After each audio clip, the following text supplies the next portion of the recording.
오늘 하나님께서 저희들에게 허락해 주신 말씀을 보도록 하겠습니다. 마태복음 12장 1절에서 13절 말씀입니다.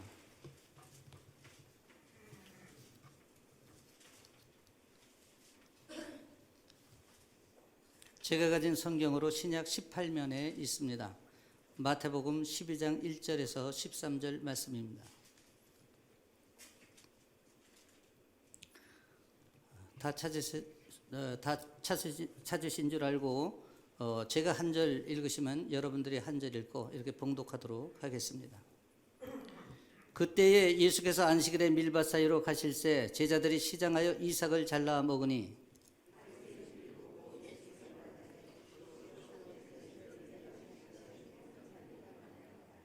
예수께서 이르시되 다윗이 자기와 그 함께한 자들이 시장할 때에 한 일을 읽지 못하였느냐?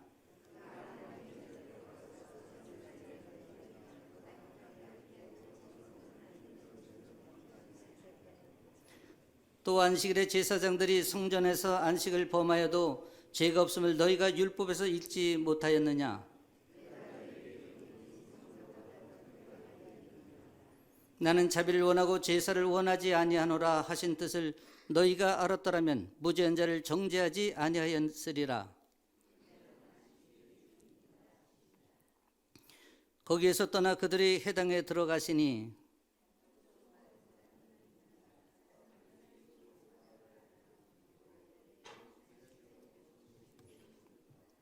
예수께서 이르시되 너희 중에 어떤 사람이 양 한 마리가 있어 안식일에 구덩이에 빠졌으면 끌어내지 않겠느냐?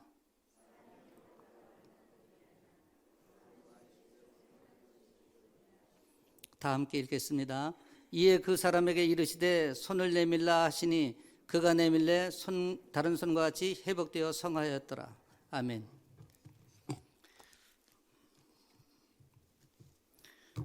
오늘 이 말씀을 가지고 누가 율법주의자입니까? 라는 제목으로 은혜를 나누도록 하겠습니다. 오늘 본문 내용은 이렇습니다. 예수님과 제자들이 안식일에 밀밭 사이를 지나가셨습니다. 그때 배고픈 제자들이 이삭을 잘라 먹자 이를 본 바리새인들이 이는 율법에 어긋난 일이라고 지적을 합니다. 이에 예수님은 다시 그와 함께한 자들이 시장할 때 제사장에게는 먹을 수 없는 진설병을 먹은 것을 예로 들며 성전보다 더 큰 이가 여기 있다 하시며 인자는 안식일의 주인이라 말씀하십니다. 또한 바리새인들이 안식일에 병 고치는 것이 옳은가를 묻자 예수님은 안식일에 선을 행하는 것이 옳다고 하시면서 손 마른 자를 고쳐주셨습니다. 오늘 말씀을 통해 두 가지를 키워드로 살펴보고자 합니다. 첫째는 바리새인들이 왜 제자들의 행동을 안식일에 하지 못한 일을 했다고 했는가 하는 것입니다.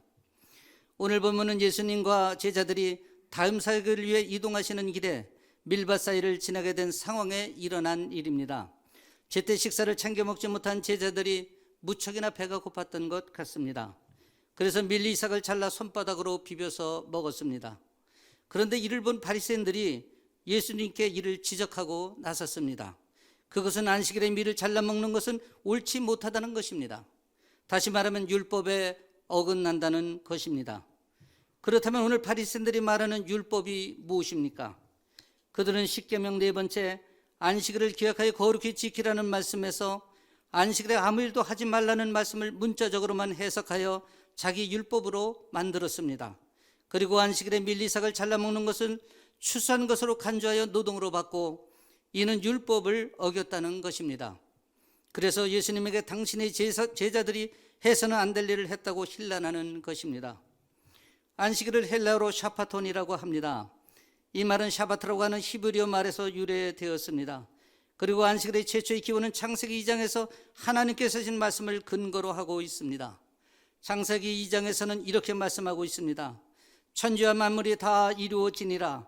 하나님이 그가 하시던 일을 일곱째 날에 마치시니 그가 하시던 모든 일을 그치고 일곱째 날에 안식하시니라. 하나님이 일곱째 날을 복되게 하사 거룩하게 하셨으니 이는 하나님이 그 창조하시며 만드시던 모든 일을 마치시고 그날에 안식하셨습니다. 하나님이 말씀하신 이 안식이 출애굽한 이스라엘 백성들에게 율법으로 주심으로 하나님의 백성들의 계명이 되었던 것입니다. 그런데 바리새인과 서기관들 또 랍비들은 여러 가지 규정을 만들었습니다. 하나님이 안식일을 주시면서 그 어떤 조항을 주시지 않았음에도 그들 스스로 안식일의 규례를 만들었습니다.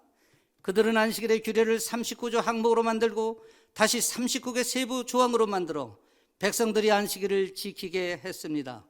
예를 들면 안식일에 너희는 각기 처소에 있으라 하는 항목에서 살을 입혀 안식일에는 1km 이상 여행하면 안 된다는 규정을 만들었던 것입니다. 뿐만 아니라 같은 방법으로 하나님의 율법을 613가지 조항을 만들어 백성들이 지키도록 강요했습니다. 그리고 그들은 율법에 목숨을 걸었습니다. 그러나 그들 스스로 만든 율법을 그들 스스로 지킬 수 없을 뿐만 아니라 백성들도 지킬 수 없게 만든 결과를 초래했던 것입니다. 그럼에도 그들은 이렇게 만든 율법을 장로들의 유전이라 하며 잣대를 들이대고 백성들을 정죄했습니다. 오늘 바리새인들이 예수님의 제자들을 정죄하고 나선 것은 그들이 이런 장로들의 유전을 어겼다는 것입니다. 그러나 예수님께서는 배고픔을 참지 못한 제자들이 밀밭에서 이삭을 잘라먹는 것을 허용하셨습니다. 또 안식일에 병든 자를 고쳐주셨습니다. 그것은 안식일에 추수하지 말 것을 규정한 계명을 넘어서서 인간의 배고픔에 대한 해결이 우선되어야 하기 때문이었습니다. 또 평생 난치병을 앓고 있는 한쪽 손 마른 자를 고쳐주심으로 그가 안식일에 진정한 안식을 갖게 하셨습니다. 따라서 안식일의 참된 의미는 율법에 얽매는 것이 아니라 백성들이 참된 안식을 갖게 하는데 있다는 교훈이 담겨 있습니다. 또한 예수님께서는 안식일에 병든 자를 고치는 일이 옳다고 하셨습니다. 이것은 안식의 진정한 의미가 아무것도 하지 않고 가만히 있는 것이 아니라 어려운 이웃을 돌보는 하나님의 긍휼에 있다는 것을 말씀하고 있습니다. 바로 생명을 살리는 것이 안식일의 근본적 이름을 교훈으로 말씀하고 계신 것입니다. 그러나 하나님의 율법을 자의적으로 해석하고 스스로 많은 율법 조항들을 만들어 스스로 올무에 갇힌 율법주의자들은 결국 그 율법과 장로들의 유전의 잣대로 메시아 예수 그리스도를 판단하고 정죄하여 십자가에까지 못 박았습니다. 자기가 옳다는 신념이 율법과 장로의 유전이 되어버린 것입니다. 그 결과는 백성을 정죄하여 죄인으로 만들고 스스로도 정죄의 올무에서 벗어나지 못했습니다. 그렇다면 누가 율법주의자들입니까? 누가 바리새인이고 서기관입니까? 이 시대를 살아가는 우리 또한 다를 바 없습니다. 세상의 고등학문과 세상 지식, 세상 경험들이 나의 가치관이 되어 율법이 될 수 있습니다. 또 자기가 옳다는 것과 정의롭다 생각하는 것이 주관적 판단이 되어 율법이 될 수 있습니다.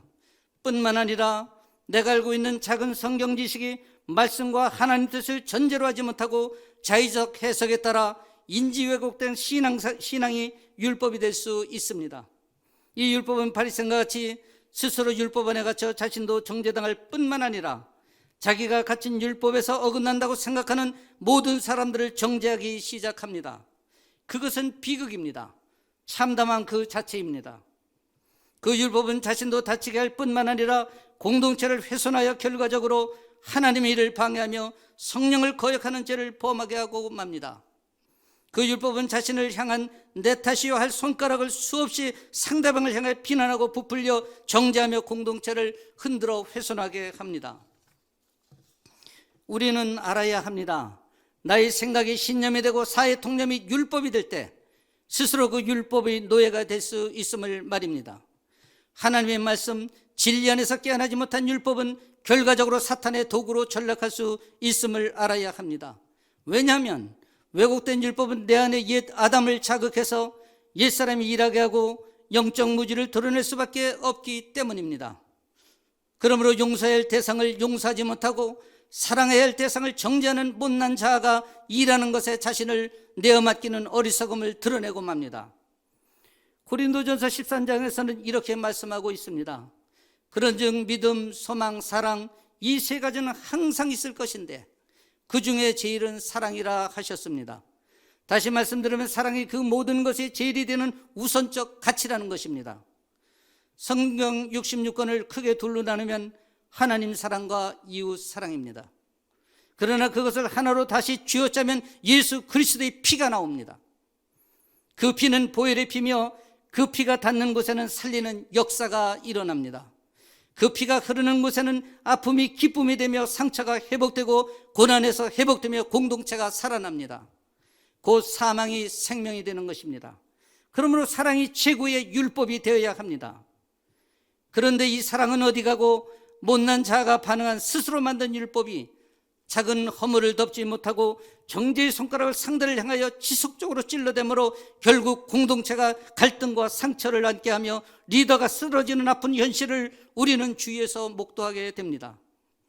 자기의로 가득 찬 이런 율법주의자는 공동체를 살리는 공동체가 아니라 죽이는 공동체로 몰고 가며 깊은 상처를 내게 합니다. 이 왜곡된 율법 앞에 우리는 직면해야 합니다. 그리고 하나님의 말씀과 하나님의 뜻으로 회복시켜야 하며 새롭게 재창조하여야 합니다. 스스로 만든 율법으로 자기도 율무가 될 뿐만 아니라 백성들도 지키지 못하게 함으로 정죄의 대상이 되게 한 바리새인들에게 예수님은 외식하는 자, 해칠한 무덤 같은 자라고 강하게 책망하셨습니다. 저는 지난날 더 나은 미래의 삶과 경제적 자립을 목표로 결혼 18일 만에 10살 나라 중동으로 파견 근무를 떠난 적이 있습니다. 나무 하나 풀포기 하나 보기 쉽지 않은 그 땅, 섭씨 50도를 오르내리며 차량의 본네트에 계란을 깨서 얹으면 금방 후라이가 될 정도의 열악한 환경에서 무려 6년의 기간 동안 열심히 일했습니다. 10개월 만에 나온 25일의 짧은 휴가는 금방 지나가고 공항에서 엉엉 울고 매달린 아내를 뒤로 한 채 떠나야만 했던 그 심정은 칼로 가슴을 찌르는 것 같았습니다. 평생 한 번밖에 없는 신혼의 달콤함과 언제나 붙어있고 싶은 아내를 뒤로 하고 떠나야 했던 그 한 가지 목표는 경제적 자립과 미래의 안정이었습니다. 그렇게 해서 저축한 돈 5천여만 원을 30여 년 전 가장 믿었다고 생각했던 절친 친구에게 투자를 했습니다. 그러나 불과 6개월 만에 그 친구는 도망을 가버리고 말았습니다. 6년의 기간 동안 그 고생을 하면서 모은 땀의 결과가 한순간에 무너지는 참담한 현실 앞에서 그 상처는 너무도 깊었습니다. 그 상처는 매일 내 가슴에서 아우성을 쳤습니다. 내가 고난 가운데 있을 때는 더 생각나고 그 큰 소리 아우성 소리를 들어야 했습니다. 그 돈은 그 당시 서울의 아파트 2채 정도를 살 수 있는 물질이었습니다. 아침에 샤워를 하면서 큰 소리로 이 도구 써라, 이 XX야 하면서 욕을 하면 아내가 달려옵니다. 무슨 일이냐고, 또 그러느냐고. 얼마나 상처가 깊었던지 용서하지 못한 상처의 반응은 30여 년 동안 계속되었습니다. 하나님의 은혜를 알고 신앙생활을 하는데도 말입니다.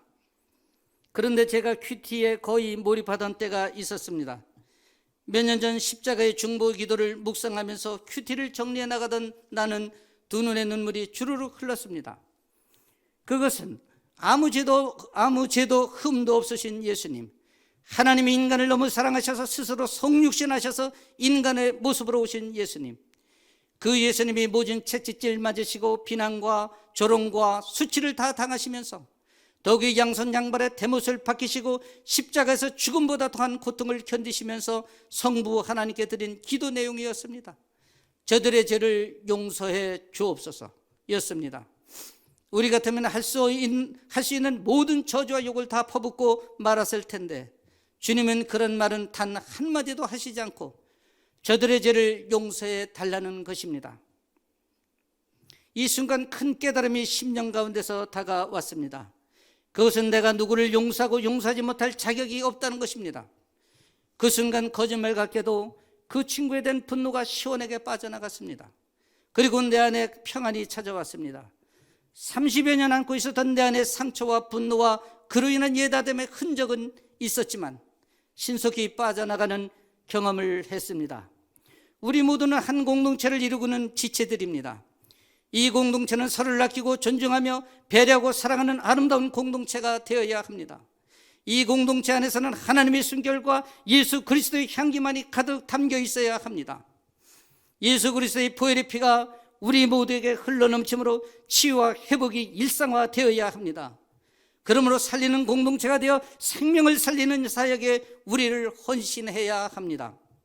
작은 허물을 사랑으로 덮지 못하고 공동체의 영적 권위에 순종하지 못한다면 우리의 공동체는 소망을 잃게 될 것입니다.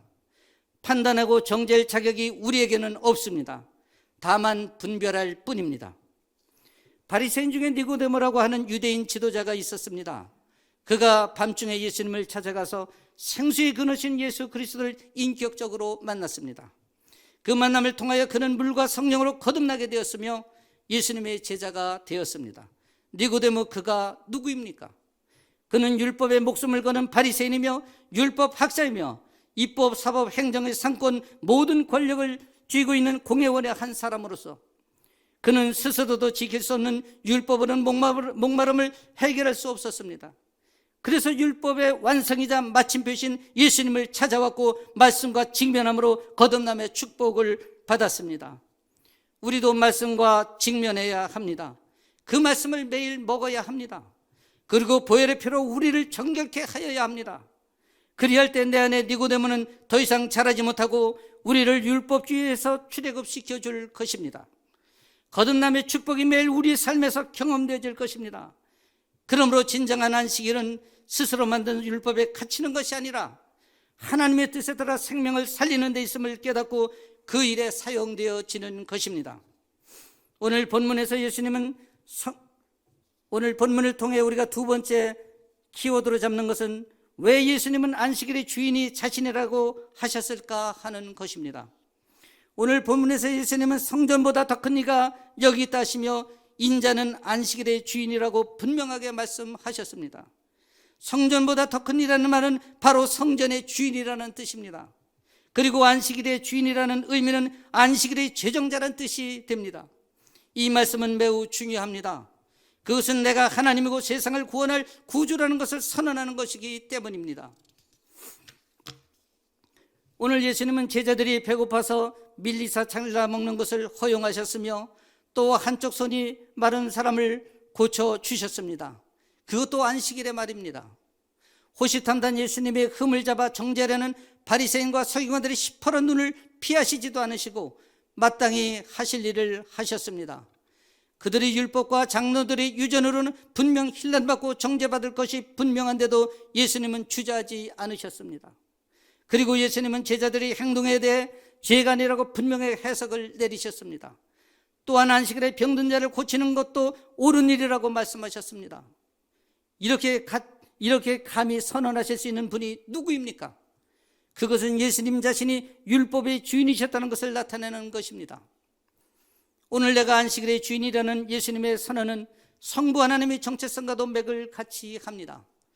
모세를 콜링하신 하나님은 모세가 이스라엘 백성들에게 가서 너희 조상의 하나님이 나를 너희에게 보내셨다 하면 그들이 내게 묻기를 그 이름이 무엇이냐 하리니 내가 그들에게 무엇이라고 말하리까 하고 질문을 합니다.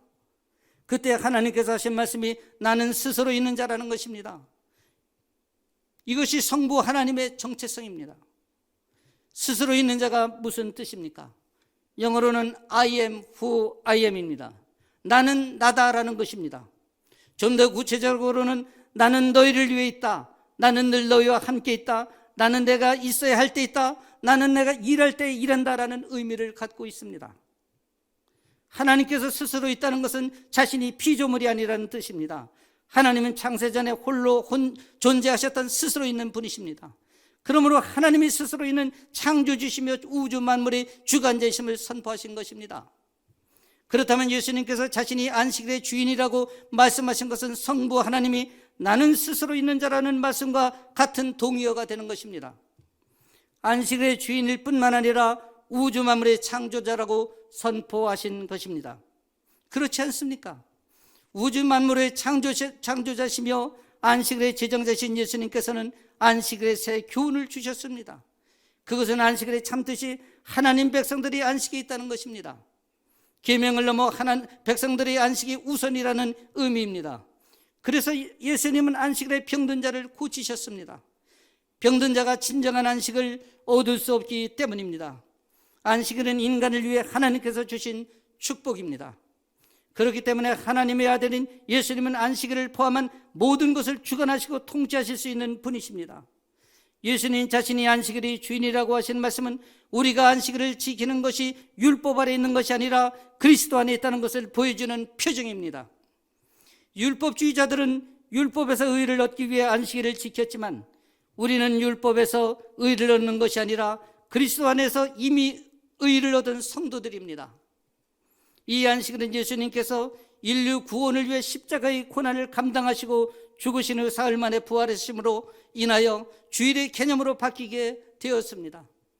그러므로 예수 그리스도를 영접한 그리스도인은 이 주일을 지켜나가야 하며 주일의 주인인 예수님이심을 알아야 합니다. 그리고 그리스도 안에서 감사와 은혜와 소망이 넘치는 삶을 살아야 합니다. 그런데 오늘날 현실은 어떻습니까? 안식일의 주인이신 예수님은 안 보이고 바리새인과 서기관들이 안식일의 주인 노릇을 하고 있지는 않습니까? 그래서 생명을 살리는 그리스도의 피가 흘러야 할 교회 공동체에 스스로 만든 율법과 사람들의 유전이 계명이 되어 정죄의 화살을 쏘고 있지는 않습니까? 안식일의 주인 의사도 묻지 않고 안식일의 계명을 문자적으로만 해석하고 뿐만 아니라 거기에 대해 39가지 항목의 39가지 세부 조항을 만들어 자의적 율법을 만든 율법주의자들처럼 우리도 우리의 가치관, 자기가 옳다는 생각, 얕은 성경 지식, 세상 학문과 경험을 토대로 또 삶을 토대로 자기 율법을 만들어서 정죄의 도구로 사용하고 있지는 않습니까? 그런 율법이 그리스도의 삶을 살아가고 있는 작은 예수들을 정죄하며 오늘도 십자가에 못 박고 있지는 않습니까? 만약 바리새인들이 우주 만물의 창조자이신 하나님의 본성의 긍휼임을 알았더라면, 그리고 성전의 형식적인 제사보다 자비를 베푸는 것이 하나님의 뜻임을 알았더라면, 그들은 안식일에 배고픔을 견디기 힘들어 밀리삭을 잘라먹은 것에 대해 정죄하지는 않았을 것입니다. 안식일의 존재 목적은 사람을 위한 것이지 율법을 위하여 존재하는 것이 아니기 때문입니다. 또한 한쪽 손 마른 사람을 성전에 데리고 와서 예수님을 시험하려고도 하지 않았을 것입니다. 오늘 손 마른 사람은 그가 원해서 찾아온 것이 아닐 수도 있습니다. 바리새인들이 송사를 위해 데리고 온 것으로 유추해 볼 수 있기 때문입니다. 그럼에도 예수님은 그들의 약함을 도리어 선한 목적으로 사용하셨습니다. 어떤 사람이 안식일에 양 한 마리가 빠졌다면 구하지 않았겠냐는 것입니다. 그러므로 진정한 안식은 치유를 통하여 평안의 안식을 주는 것입니다. 왜냐하면 안식의 본질은 회복에 있기 때문입니다. 안식일의 본질은 하나님의 율법을 지키라고 만든 안식일이 아니라 회복을 위한 은혜의 선물로 주신 것입니다. 이것이 안식일의 주인이신 예수님의 뜻입니다. 그렇다면 이 시대를 살아가는 우리가 안식일을 어떻게 보내야 하겠습니까? 그것은 율법주의자로 가는 내 안에 바리새인을 몰아내고 니고데모가 예수님과 인격적 만남을 통해 거듭남으로 예수님의 제자가 되었던 것처럼 우리 또한 말씀과 직면해야 합니다. 그리고 안식일의 주인이신 예수님의 뜻이 어디에 있는가를 늘 영적으로 분별하면서 우리의 시선을 예수님의 시선과 고정시켜야 합니다. 그럴 때 우리는 작은 예수의 삶을 살아낼 수 있을 것입니다. 이런 그리스도인의 삶은 내가 살고 내가 속한 공동체가 살아나는 성령의 선순환적 삶이 되어 생명을 살리는 사역에 아름답게 사용되어질 것입니다. 지체의 작은 흠을 정죄하여 공동체가 아픔을 겪는 그런 일은 결코 없을 것입니다. 왜냐하면 예수님 자체가 사랑이시기 때문입니다. 그분의 피는 사랑의 피이기 때문입니다. 그 피가 흘러가는 곳곳마다 치유와 회복의 역사가 일어나기 때문입니다. 사랑하는 성도 여러분, 누가 이 시대 율법자입니까? 누가 바리새인이고 서기관입니까? 내 우림이 절대적 가치라고 생각하는 내 안의 못난 자와 내가 지금 행동하는 것이 정의라고 생각하는 선한 자가 내 안에서 바리새인이 되고 서기관이 될 때 우리는 율법주의자가 될 것입니다. 그리고 안식일의 주인 뜻도 묻지 않고 내 옳은 소견대로 행동하게 될 것입니다. 그것은 거룩해야 할 교회 공동체를 훼손할 뿐만 아니라 성령을 거역하는 죄를 범하게 될 것입니다. 사랑해야 할 지체를 정죄함으로 또다시 예수 그리스도를 십자가에 못 박는 바리새인들의 왜곡된 율법을 답습하게 될 것입니다. 이 율법을 깨트려야 합니다. 그것은 오직 말씀과 직면할 때만 가능합니다. 그리고 그리스도 안에 내가 거할 때만 가능합니다. 내가 만든 율법에 반응하는 옛아담을 십자가에 못 박아야 합니다. 그리고 하나님의 세미한 음성에 신속히 반응하며 하나님의 뜻을 분별하는 것이 거룩한 습관이 되어야 합니다. 이것이 거듭난 자의 모습입니다. 내 귀에 들리는 하나님의 음성이 나의 율법이 되어야 합니다. 그 율법에 반응하여 행하는 것이 나의 율법이 되어야 합니다. 무엇보다 예수 그리스도의 십자가가 나의 율법이 되어야 합니다. 아니, 예수 그리스도 그분이 나의 율법이 되어야 합니다. 그럼 그분의 피가 사랑의 피임을 깨닫게 되고 그 사랑이 우선적 최고의 율법이 됨을 깨닫게 될 것입니다. 그렇게 될 때 우리는 율법주의자가 아니라 사랑의 메신저로서 생명을 살리는 일에 작은 예수가 될 것입니다. 그리고 우리가 가는 곳, 발길이 닿는 곳마다 예수 그리스도의 피가 흐르게 될 것입니다. 그 피는 사랑이며 생명입니다.